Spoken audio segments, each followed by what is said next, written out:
Welcome back to Torn Apart News, the only place on the internet where we tear the news apart bit by bit until we can finally remake every single horror movie that you love. And the internet is just populated by a multiverse of different interpretations of the same villains, and we all just shoot ourselves in the head. Law.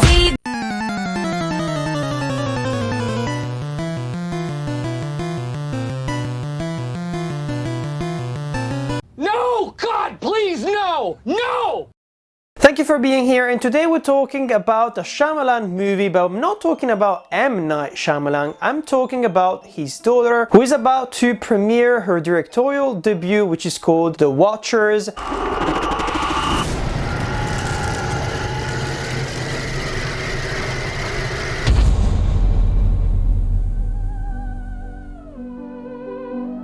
Her name is Ishana Shyamalan, and of course she's heading into weird horror psychological realms with this movie. I have a synopsis, let's have a look at it. A young artist gets stranded in an extensive immaculate forest in the Western Island, where after finding shelter she becomes trapped alongside three strangers, stalked by mysterious creatures each night. The movie is coming out on June 7th. Honestly, if you just look at the trailer, it seems quite interesting, intriguing, and almost more horrific than the movies that her father makes. The performances actually look quite cool, because if you can criticize something about Shyamalan's filmography, it's the fact that it's kind of 50-50 whether the movie is gonna be complete and utter camp or it's gonna be a new masterpiece of filmmaking, and it all has to do with the performances that he inspires. But just from looking at this trailer, it seems like the people in it, they act normal. I mean, they act weird, but weird in a normal way within a horror movie, and that kind of reassures me a little bit. Are you excited for it? Let me know. Next, we're going to be talking about something completely different. We're talking about a new Western movie slash franchise. It's called Horizon: An American Saga, and of course we have a trailer for it.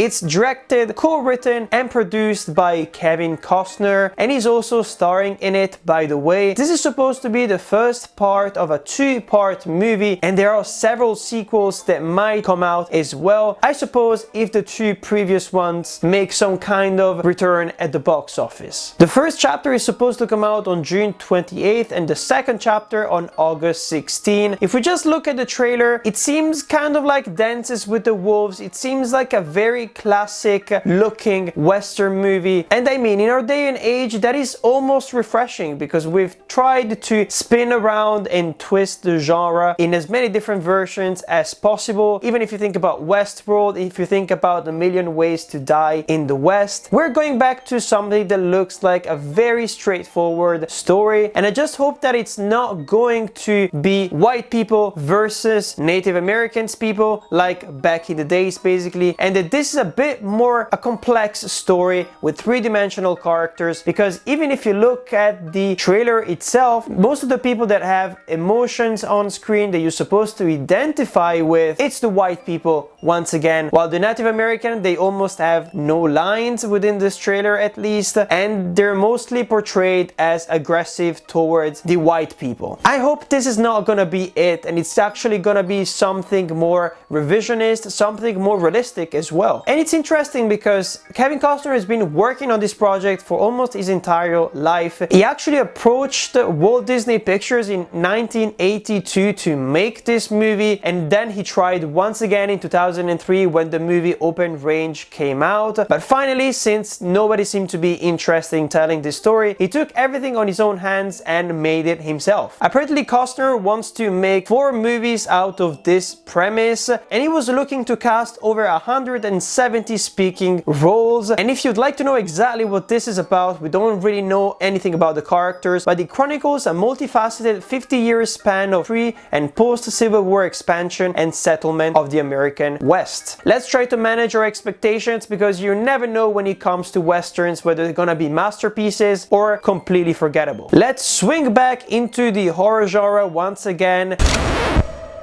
Why are you doing this to us? Because you're here.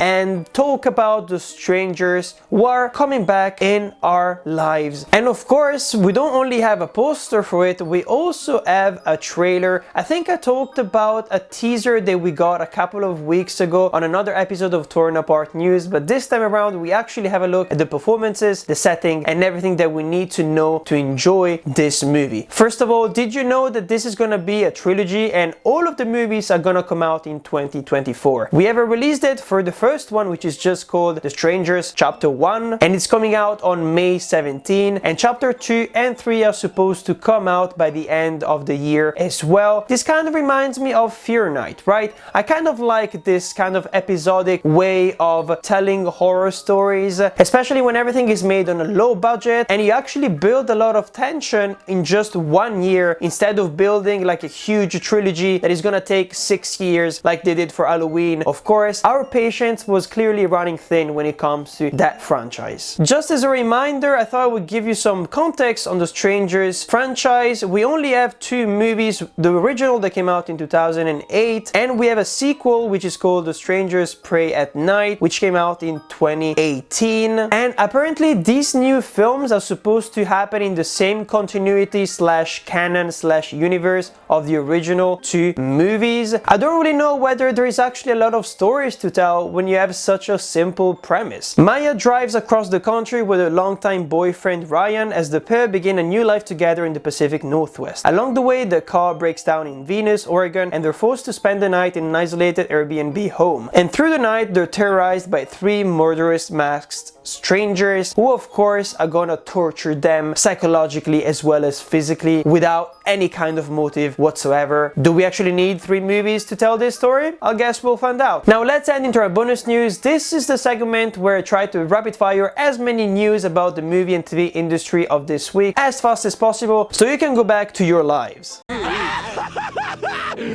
Finally! Let's start by talking about a movie called I Saw the TV Glow. We have a poster and a trailer, and it's a new A24 production. It's directed by Jane Schonenbrunn and it's starring Justice Smith and Bridget Lundy Payne, who you might know because of her presence in the show Atypical. It looks very intriguing and it's coming out on May 3rd, and it looks like it's gonna be one of the best movies of the year, at least according to me. We also have the first few images from the Crow remake starring Bill Skarsgård. It's supposed to come out on June 7th. Do we need this? I'm not really sure. I don't really see exactly what you could improve about the original movie, but we trust Bill Skarsgård. He's a really good actor and he looks really sexy in these pictures, I guess. We also have a teaser trailer for a movie called Don't Tell Mom the Babysitter is Dead. You might know this movie already, right? Because yes, it's a remake of a classic movie that came out in 1991 that was starring Christina Applegate. I don't really know exactly why they're remaking this because it seems like they just race swap the main characters and that is basically it. It's coming out on April 12th. We also have a poster for a live action series which is gonna be directed by Yeon Sang-ho. You might know because he worked on Train to Busan, but also the Netflix series Hellbound. I'm talking about Parasyte the Grey, which is gonna be a live action adaptation of the manga of the same name, and it's gonna be set in Korea with a completely new storyline and cast. I put all of my trust in this guy mostly because Hellbound was really good and refreshing within the horror genre. I'm just afraid that the special effects are gonna look very clunky because South Korean series are not really known for having excellent special effects. We have a first look at Tron Ares, which is literally just this picture here. It could have been taken from any other Tron movie, so I don't really want to spend that much time talking about it. We also have an official news that Dwayne Johnson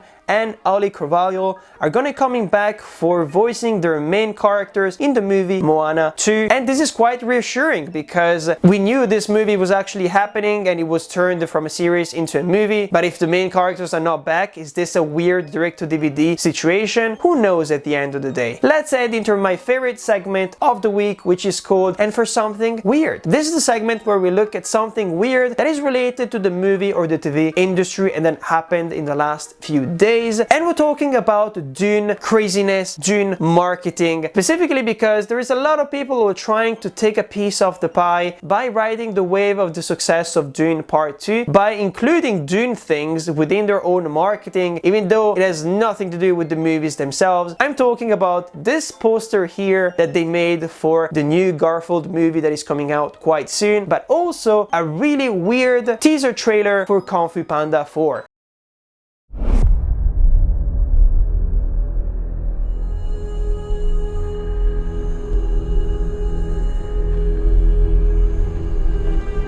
Just the right amount of spice.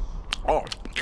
But that is basically it when it comes to this week on Torn Apart News. Don't forget to tune in next Monday to learn more things about what is happening in the movie and TV industry. I'm Patrick, and this is Torn Apart News. Back in the 90s, I was in a very famous TV show.